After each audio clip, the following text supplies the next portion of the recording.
Is Wakanda Forever just as good on Rewatch?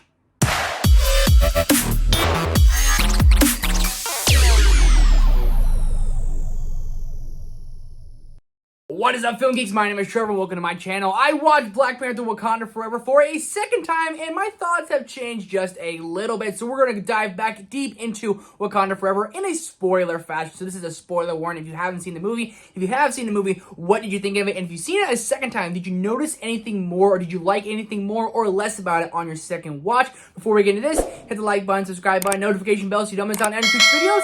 Let's hop into this. So I waited a week between my first watch and my second watch of Black Panther Wakanda Forever. The second time I went with a friend who hadn't yet seen it yet, and he actually didn't like it as much as I thought he was going to. I might have hyped it up quite a bit because I was really high on this movie the first time. So going in, I think he was a little excited for it, and he didn't like it all that much. And I thought that would maybe jeopardize kind of how I thought of it, because he started pointing out things that maybe I wasn't paying attention to.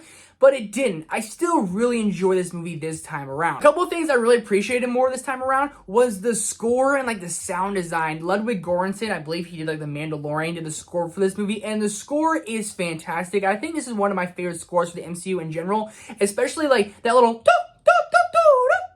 that thing is absolutely sick, and like it captivates you. Like I listen to that when I run, and like I start hauling ass because it just gets me so hyped up.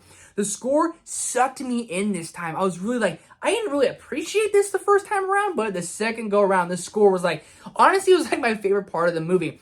Speaking of my favorite part about this movie, the first time around, it was Ironheart. The second time around, again, it's Ironheart. I love this character so much, and I thought it was a perfect, quick, fast, boom of an introduction. And Riri Williams she's just so lovable and likable and funny and incredibly smart. I hope the Ironheart series really dives deep on her character and like a little bit more about her. How did she become this smart? What are her roots? I want to know a lot more about Ironheart because she's my favorite part about this movie. Made me laugh. Honestly, had a smile on my face anytime when she was on screen. She's absolutely badass. My favorite part about this movie.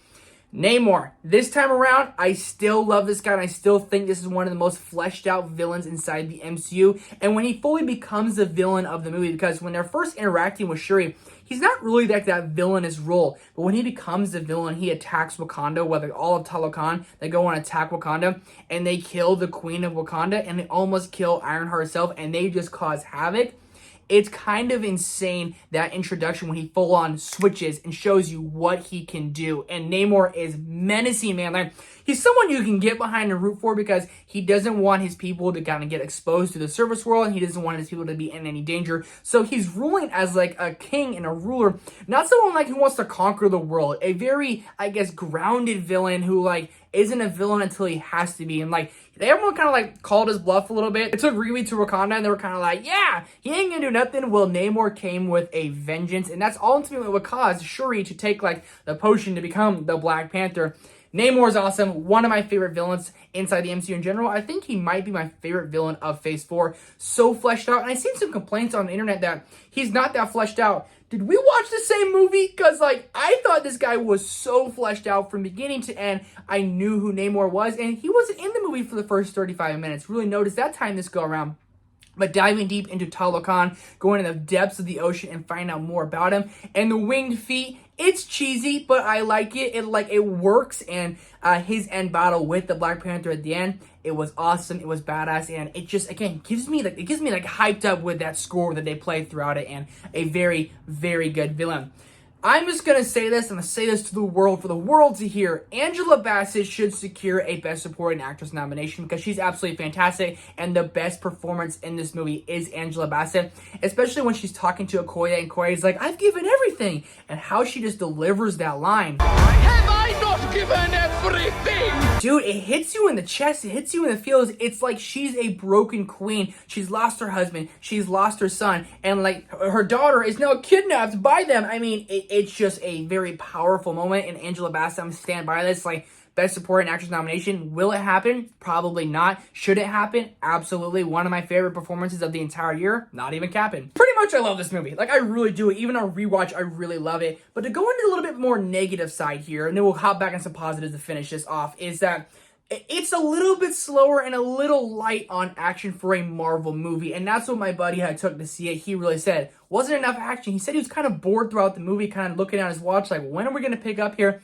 And I felt that a little bit too. I didn't really feel bored, but I definitely felt like there isn't a lot of action. We'll get to one of my favorite action scenes here in a second, but the action is definitely light in this movie, and it felt more like a buildup of the character of Black Panther. And I'm just going to say, the runtime's a little long, but they dive deep into everything for these characters, from the villains to these side characters to introducing new characters. So I see why it's so long, but there is definitely some times I was like, this is fluff that could have been trimmed down. I think it should have been about 2 hours and 15 minutes, cut off about 25 minutes. That doesn't seem like a lot, but actually is a lot at the runtime. And that's really my only negatives. It is a little bit light on the action, but when we do get the action, I think it is so powerful and moving and absolutely badass. And it is a little bit long, but I think ultimately it pays off. The biggest compliment I can give this film, it's one of the best made films I've seen this year, and is the most visually stunning Marvel film I've ever seen. And that's the hill I'm going to sit on right now. That this is the most visually stunning MCU movie, and I just got to praise Ryan Coogler for just crafting this movie, because when I watched it on a second time, it made me appreciate everything about filmmaking. The way he dove deep to hit your emotions and captivate you with, doesn't need explosions and actions, but he captivated you with this story and his filmmaking ability. Easily one of the best men behind camera working today. Ryan Coogler's filmmaking was fantastic. And when they're underwater, they're riding whales. That should not look as good as it did. It looked real, and just the way he crafts the action scenes when he has them and uses that score, like, doo, doo, doo, doo. It just works, and it hits all the moments for me. My favorite action scene in this movie is a little bit early, about 20 minutes in. That car chase scene. That thing is absolutely badass when Okoye goes against like the Talokan warrior, the general, and they have an awesome little rematch at the end of the movie. A little lackluster rematch at the end of the movie. But when Okoye is there fighting them and they kidnap Shuri and Riri, like, that's everyone's fear, that sending Shuri on this mission with Okoye, that she might not come back, she might get kidnapped, and that's exactly what happened. But how they played that scene, and that's that score again when they're driving the car all around, and then you finally see that Okoye, you're not messing with Adora Milaje, but she gets messed with hard, and then she gets thrown in the ocean, and they ride a whale away. I still love this movie, like, so much, and I think on rewatch, I actually enjoyed it that much more, while maybe a couple problems arise from not that much action and the runtime being a little long. I still love this movie. It is a top 5 MCU movie for me. I go back and forth with this and No Way Home. What's my favorite of Phase 4? Still think I'm leaning towards Wakanda Forever just a little bit, because it's not relying on the fan service. It relies on his filmmaking ability, and it captivated me. And it reminds me why I love movies so much. And there's generally one movie every year that truly reminds me why I love film, why I love movies, why I love going to the movies. And Wakanda Forever for me was that experience. I absolutely love this movie. I think I like it even better on rewatch. But if you guys have seen this movie twice, let me know that down below in the comment section. Or if you've seen it at all, what are your thoughts on it? And if you have been able to see it a second time, what did you think of it? Let me know down below in the comment section. Hit that like button, subscribe button, notification bell so you don't miss any future content. I'll see you guys in the next one.